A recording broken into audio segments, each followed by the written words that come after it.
Ronald, we come down into the sort of conservation area that we have in the museum. We've got this fantastic display of jars. Just give us an idea of some of the creatures that you've got in here. There's quite a lot of snakes here, I see. Yes, well, the venomous world is of course populated by a lot of snakes, and this is what people associate with the world of venom. So, but the exhibition we're going to run is not just going to be about snakes, because the world of venom is extremely diverse. It goes across mammals. You have venomous bats, you have the venomous platypus, you even have one venomous primate, you have countless venomous insects, centipedes, scorpions, spiders, and I could go on. I mean, that's a good point, isn't it? Because there are so many different animal groups that are venomous or have members that are venomous. How has evolution done that? Why has evolution done that? I think the why question very generally has an answer that simply is venom is an extremely useful tool. In many venomous creatures, venom is used to subdue prey, so it's used for predation, or it's used to defend itself against enemies and predators, so it's a defensive use. So it's a fantastic chemical cocktail that can be used for many functions. In fact, if you look at the oldest venomous group of animals on Earth, the jellyfish, the corals, the sea anemones, they have been venomous for upwards of 500 million years, and they have not lost their venom. So that really attests to how useful venom is in the lives of many animals. Now you study a few animals, don't you? There's one over here that, well, I can only say it's a character from a horror movie, which is a bloodworm. So how on earth would you describe that? I mean, it's kind of well, it looks like a little tiny snake, but then it has these four claws or jaws or something on the very end. What is it? Precisely. Well, so, if you've never seen a bloodworm and you dig up a rainworm or an earthworm in your own back garden, it looks like that, but then one with a Halloween mask on. It has four big teeth at the front of its proboscis, which it can shoot out explosively. And these teeth are associated with big venom glands. And they use their venom to paralyze and liquefy their prey. So they live submerged in mud in many marine areas of the world. We have them all around the coast in the UK.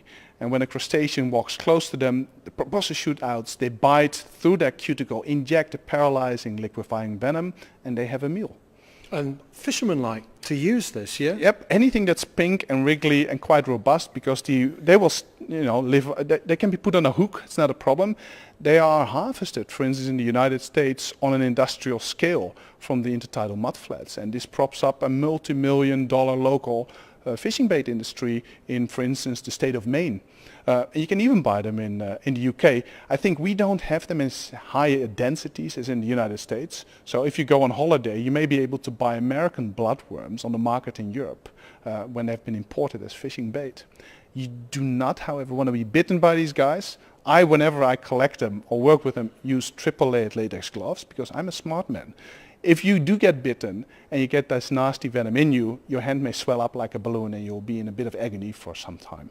But scientists like them particularly because they help them do their studies in the lab. Yeah, so for my research, I'm just interested in the worms for the worm's sake, and I want to understand what's in the venom, what the worm does with the venom, how has this venom evolved into the lethal cocktail it is.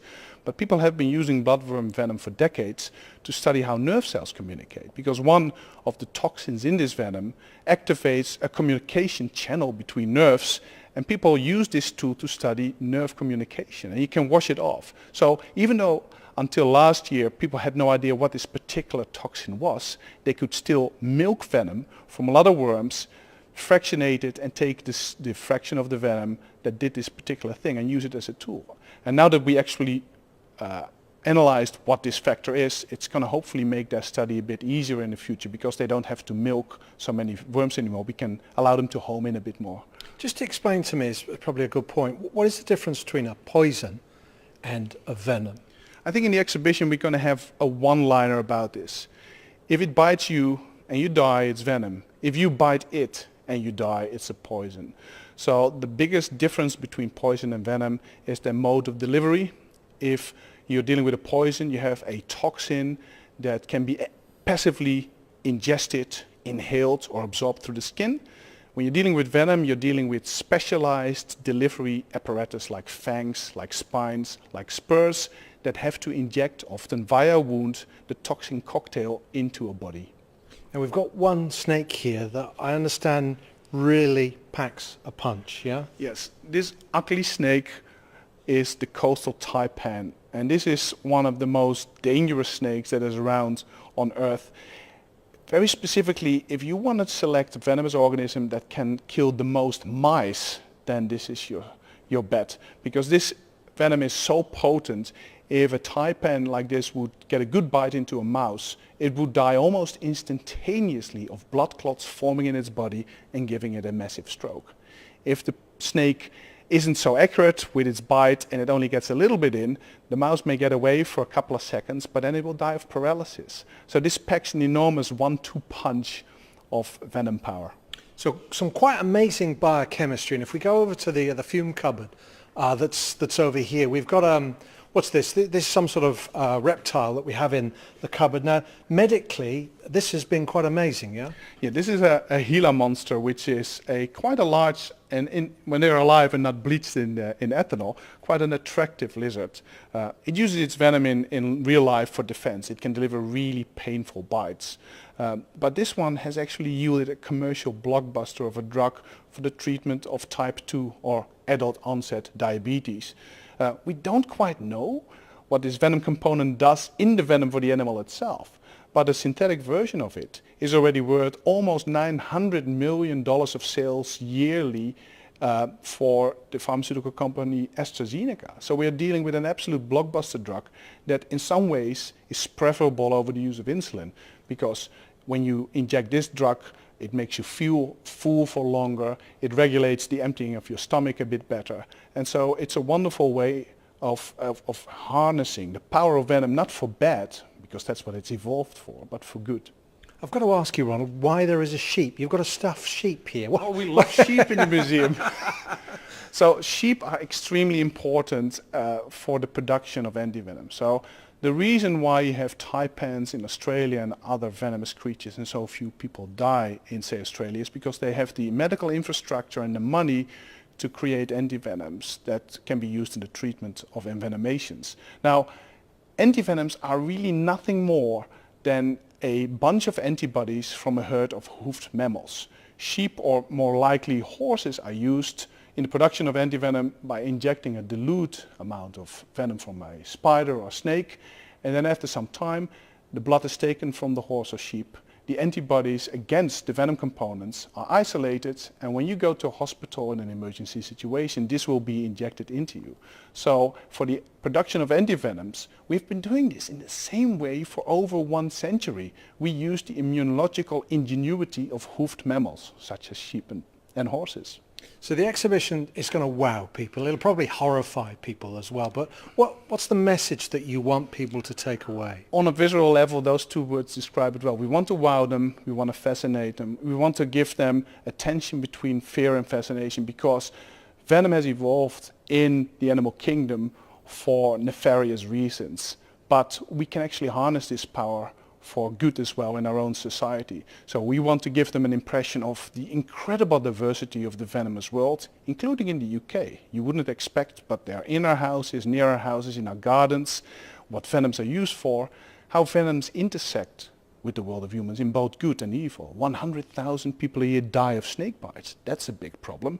And how we can actually use them to turn into new pharmaceuticals and drugs. So it's to give you a cross-section view of the world of venom and how deeply integrated it is in our day-to-day life. I tell you now, it may have to go some to beat this beast. It's a disgusting worm-like organism that grabs you with 4 metal-reinforced jaws. Once latched in place, these lances inject you with a paralyzing venom that also liquefies your flesh, which the worm then proceeds to suck up. Nice. Okay, the critter may not be much longer than your little finger, but the close-up image certainly makes the stomach churn. The bloodworm is one of the many stars that will feature in an exhibition dedicated to venomous animals, set to open at London's Natural History Museum, NHM, next week. If you have an aversion to spiders, snakes, ants, wasps, scorpions, and even to the unassuming platypus, yes, it's also venomous, then I suggest you don't go. But if you're fascinated by evolution and some of the remarkable biochemistry it's managed to cook up over the last 500 million years, you're unlikely to be disappointed. And the truth is, we can't escape what's all around us anyway. They say you're never more than 6 feet from a rat. Well, the same is equally true of venomous creatures or the products and services they provide to us. It's time to face and love the horror. If you eat fruit, well, they're pollinated by bees, which are venomous, says Dr. Ronald Jenner, the NHM's venom evolution expert. Figs are pollinated by parasitoid wasps. If you eat squid or octopus, they're venomous. They use venoms in cosmetics. Face masks use a synthetic version of a snake peptide that relaxes the muscles. You may not know this, but your diabetes medicine is most likely a synthetic version of a toxin. The red wine you drink has been clarified often with the swim bladders of venomous catfish. They don't put it on the label, but venom's tendrils are in your life. The cotton clothes you wear, the only reason we can grow the cotton in such large monocultures is because parasitoid wasps take out all the sap-sucking insects that would otherwise damage the crop. Without venom, we'd be scuppered. It's hard not to be enthused by Ronald when he takes you on a tour of his favorite NHM monsters. Thankfully, they're all dead and a good many are behind glass, submerged in preserving liquid, which means you can get a very close look at their weaponry. Venom is a toxin, usually a kind of peptide or large protein, that is actively delivered through a wound via a specialized mechanism, involving teeth, fangs, claws, spurs or a stinger. Believe it or not, there's even a newt that does it with its ribs. It breaks them first, pokes them through glands in its skin and then injects its foe.